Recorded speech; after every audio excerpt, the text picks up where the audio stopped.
తిరిగి నాటి నుంచి నేటి వరకు దాకా కూడా ఏకదంతం ఉన్నారు. పెద్దలు మనకి తెలియదు.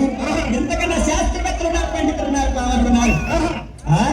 అన్ని శాతనే ఉంటే ఏకదంతం స్వామి అన్నారు. అప్పుడు ఒక తెచ్చినటువంటి తలకాయలు మనం ఏం చేశారు చెప్పండి. ఉన్నారు